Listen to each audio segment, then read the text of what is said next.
ভালো নিয়েছেন যে সমাজ সচেতনা ব্যাপারে আপনার গল্পটা পড়েছেন, একদম বাস্তব গল্প। কিন্তু কথা কি যে এই জায়গাটা আপনি কি ছোটোর থেকেই আপনি নিজেকে রিয়ালাইজ করেছেন ব্যাপারটা যে আমি এরকম সমাজের উপরে একটা কিছু নিয়ে ছবি করব বা একটা ভিজুয়ালি লোকে দেখতে পাবে, সেটা এই চিন্তাভাবনা কি আপনার কি খুব অল্প বয়স থেকে এসছে চিন্তাভাবনাটা, না এই সময়ের উপরে? এটা খুব বলা মুশকিল যে কোন বয়স থেকে আমাদের কোন বিষয়ে আগ্রহ। তবে আমার এটা মনে হয়, আপনি যে প্রশ্নটা করলেন, আমাদের ছোটবেলাতে বাবা একটা সেই সময় একটা কাগজ বের করতেন যেটা সারা দেশ থেকে আমাদের সংবাদপত্র আসতো। মানে তখন হিন্দু আসতো, তখন মাদ্রাজ নাম ছিল, দুদিন পরে আসতো, এবং সারা দেশ থেকে খবরের কাগজ আসতো, আর আমি সেগুলো খুব ঘাঁটতাম। তো হতে পারে যে ওই খবরের কাগজ ঘাঁটতে ঘাঁটতে তথ্যর মধ্যে দিয়ে আমি বেড়ে উঠেছি বলে কোথাও একটা তথ্য চিত্রকার হিসেবে পড়ে হয়। এরকম জানলাম যে এটা ওটিটি আছে যারা কিনে না এগুলো, plus paper view on YouTube on video, এখন ওই সময়টা চলে গেছে। অলসো আমরা অলরেডি স্কুলে এডুকেশনাল স্ট্রিমিং করার কথা আমরা ভেবেছি।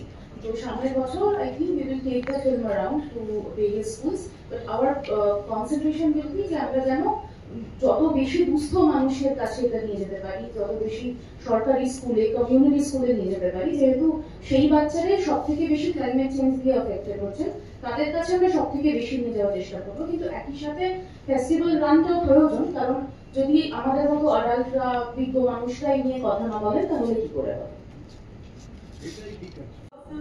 Several times we have seen that you have reflected the socio-political climate of Philippines. So I wanted to ask you that what's cinema's role in reflecting the challenging times of a country? Well, it all depends on the artist. I think filmmakers, storytellers, they have their own views about why they make films. But for me, it's more of a reflection of life. It's more of my how I can contribute somehow, not only in my art, but also in the society by the films and stories that I tell. Somehow I want to make a difference as an artist, because I think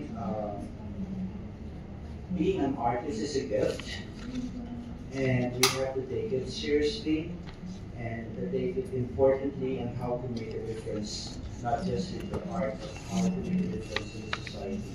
May I please add, did you ever face any kind of pressure from the government when some political statement were given through your films? Were there any pressure from the government? I don't take any pressures from anyone. Thank you, sir. Say involving Kolkata. So visiting several times Kolkata, what fascinates you the most, and which subject would you like to take up maybe whenever you like? Is there anything that you think that you could take up as a subject in your film about Kolkata? The subject is relation between someone from Kolkata and someone from Poland. But generally, why I would like to shoot in Kolkata, because I want in Mumbai, in Delhi, and in another town in India. I think that people in Kolkata are very special, and I feel it, that your spirit, your heart is better than in another town. I feel very safe here, very safe.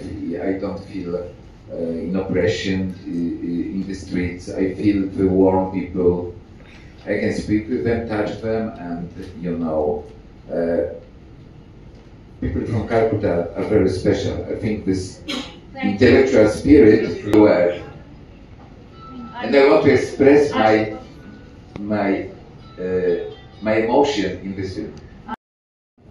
এবার এখানে আমরা century celebrate করছি, গুরুদত্তের ছেলে ছবি করতে আরম্ভ করেছিল। আমরা প্রথম ছবি দেখেই আমরা বললাম the sun does not shine। একটা ব্যাপার হলো যে পাহাড়ের নিচে দাঁড়ালে নিজেকে কত ছোট মনে হয়। আমার জেনারেশনের কথা বলছি, আমি তো জার্নালিজমে ছিলাম। আমার বাবা বলতেন আমাকে নিয়ে লিখতে হবে না, তুই নিজের লেখা লেখ। আমাকে অনেকে জিজ্ঞেস করেছে আপনি কেন লেখেন না, আমি বললাম বাবার লেখা পড়েই জীবন শেষ হয়ে গেল, লিখবো না কখন? আমাদের বোধহয় সেই একটা বিশাল একটা মাপদণ্ড আমাদের সামনে, যাকে আমরা জানি অতিক্রম করতে পারবো না। তাকে নিয়ে জীবনকে কি মাপের যে সব্যসাচী বললো যে এই ছবিটার একটা যাপন আছে, যেটা দেবনীবাদী দিনের পর দিন প্র্যাকটিস করে চলে, এবং আমরা দেবনীবাদী থেকে সেটা প্রত্যেক দিন শিখি, প্রত্যেকটা দিন শিখি। এবং এই ছবিটা যে গ্রুপটা মিলে করেছে, যেটা সংস্থা বলছিল, তো আমি সেই গ্রুপেরই একজন। এবং এই গাছটা বাঁচানোর জন্য, এই তেঁতুল গাছটা বাঁচানোর জন্য দেবনীবাদী যে পরিমাণ পরিশ্রম করেছে, সেইটা মানে অতুলনীয়। মানে অত ধৈর্য, অত মানে রাতের পর রাত জেগে থাকতে আমি দেখেছি। এখন এই পাশের বাড়িটার কনস্ট্রাকশন শুরু হয়ে গেছে, তো সেইটাও দেবলীবাদীর কাছে একটা, যেহেতু পাশেই একদম বাড়িটা, সেটাও একটা মানে আতঙ্কেরই বিষয় আর কি, হুমকে যাওয়ার মতো ঘটনা। কাজে আমাদের কাছে মানে ইভেন এডিটিং এর জায়গা থেকেও যদি বলি, রাফিনা এই ছবির এডিটার, আমি মানে কনসালটেন্ট এডিটার হিসেবে আমার পয়েন্ট অফ ভিউ গুলো বলেছি। কিন্তু সেটাও সব্যসাচী যেমন করে বললো, আমরা কিন্তু দেবলীবাদীকে অনেকদিন ধরে চিনি, আমার মেন্টর বলতে পারে দেবলীবাদী, অনেক কিছু শিখেছি। আমি একদম কেরিয়ারের শুরু থেকে দেবলীবাদীর সঙ্গে কাজ করি। তো দেবলীবাদীকে যেভাবে দেখেছি মানুষ হিসেবে, সেইটা যাতে ছবির এডিটিং এও আসে সেইটা চেষ্টা করেছি। ওইভাবেই ভেবেছি পেসিংটা ছবি বা পার্টগুলো বা পজেস গুলো, মানে দেবলীবাদী কোন পার্টটাকে দেখলে কতক্ষণ ওয়েট করবে ছবিটা তোলার জন্য, সেই লেন্থ গুলো আমার জন্য ভীষণ ইম্পর্টেন্ট ছিল। তো সেই মতামত গুলো দেওয়ারই চেষ্টা করেছি, এবং রাফিনা তার মধ্যে দেবলীকে আমার প্রশ্ন। আমি আচ্ছা, ঠিক। করে নেবো।